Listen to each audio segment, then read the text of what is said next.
안녕하세요. 저는 암생존자 통합지지센터장 전미선입니다. 이젠 벌써 작년이 되었습니다. 2020년 12월에 처음으로 동물 모델로 잠자고 있던 암세포가 스트레스에 의해서 활성화되고 재발의 원인이 될 수 있다는 기전을 밝힌 연구가 있었습니다.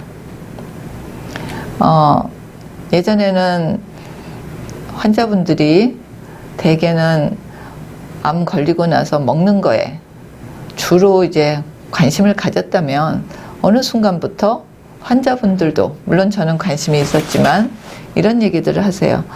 제가 이 병에 걸린 거는 스트레스가 아닐까요? 그리고 5년, 12년, 20년 후에 재발해 오신 분들도 최근에 저 정말 힘들었었어요. 소송 때문에, 돈 문제 때문에 이런 얘기들을 하셨습니다. 스트레스가 우리의 면역을 어떤 연관성이 있고 그런 거는 알려졌지만 그게 직접적으로 암세포들에 어떤 영향 준다는 거는 그렇게 기전을 밝혀진 거는 저도 보지 못했었습니다. 그런데 물론 우리가 이거는 알고 있습니다. 암을 치료한다 하더라도 또 건강한 사람도 이렇게 살다 보면 우리가 모든 세포가 정상적으로 분열하고 가는 거는 아니잖아요. 좀 삐딱선 타는 것도 있고, 그게 이제 대부분은 면역으로 잘 조절되고 발현이 안 되는 건데, 특히 암 치료를 받은 후에는 예전부터 저희가 들은 용어의 도어만트셀, 이제 잠자고 있는, 쉬고 있는 암세포가 이미 영으로 갈 수는 없잖아요. 그런 세포들이 있다는 얘기를 했었습니다. 그래서 이제 그런 세포들을 어떻게 다시 활성화해서 재발하는데 그거 하느냐를 보여주고 있는데, 이 논문에서 이제 보시는 바와 같이 그런 세포들이 스트레스를 이제 주의해서 처음으로 이제 그런 쉬고 있는 세포 모델을 만든 거죠. 암세포 모델을.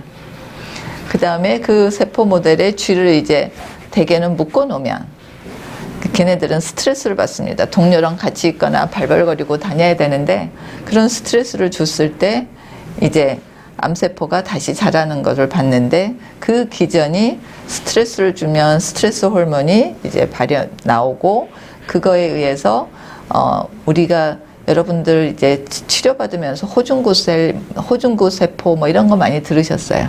그런 호중구 세포가 에서 이제 특별한 그런 스트레스 특이 단백질이 나와가지고 그것들이 다른 대사에 영향을 미쳐서, 일련의 대사에 영향을 미쳐서 암세포들을 다시 자라게 하는 그런 것들을, 유전자를 더 발현시키고 깨우는 역할을 한다는 거죠. 그래서 동물 실험에서 이제 처음으로 확인됐고, 그 다음에는 그거에 이어서 자기네가 가진 폐암 환자들을 본 거예요. 폐암 환자들에서 아까 말한 그런 특이 단백질의 수치가 높은 사람들은 그렇지 않은 사람들보다 재발이 더 많고 빠르다는 것을 확인하였습니다.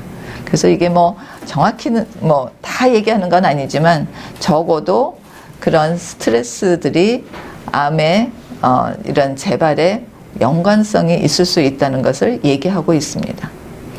그래서 다시 한번 제가 가진 이제 케이스들을 보면, 이런 스트레스가 저는 이제 관심이 있어서 환자를 잘 관찰하는데, 지금 보는 이 백혈구 수치를 보면 이분은 유방암 환자였고, 저희가 이제 방사선 치료하는 동안 이제 예전 환자라서 6주 동안 치료를 하고 주마다 검사를 합니다. 그런데 방사선 치료 첫째 주에 이렇게 급격한 백혈구 감소가 보인 거예요. 6천에서 2천으로.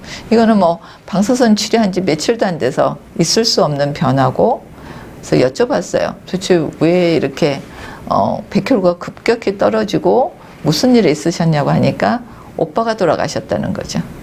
그래서 그 젊은 오빠고 당연히 그러니까 슬픔과 스트레스가 더 컸고 또 상 지내느라고 잠도 부족하고 제가 보여드리는 거는 우리가 그런 이벤트가 수시로 있고 그렇게 면역에 연결될 수 있다는 것을 보여주는 한 예입니다.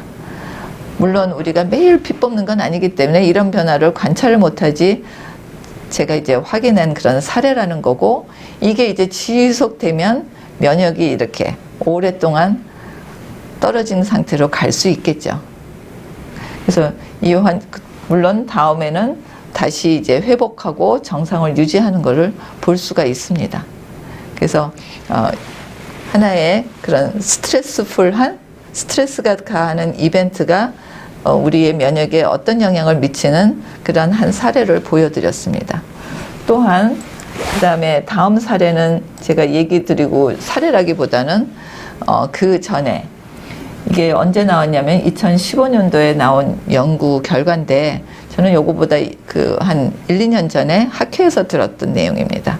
MD 앤더슨이라고 가장 큰 미국에서 유수한 암센터에서 그러다 보니까 암 환자도 많고 그 드문 방광암 환자 거의 500명, 400 몇 명, 50명 넘는 그 환자들을 쭉 추적 관찰하고 보니까 이제 소위 말하는 장수 유전자에 해당하는 텔로미어라는 그것도 이제 유난히 짧고 플러스 우울증이 심한 것이 같이 있는 환자의 경우에는 생존율이 이렇게 확 나빠지는 것을 볼 수 있었습니다. 그래서 우리가 그러한 정서 관리, 마음의 관리도 필요함을 보여주는 그런 보고였음을 얘기 드릴 수 있습니다.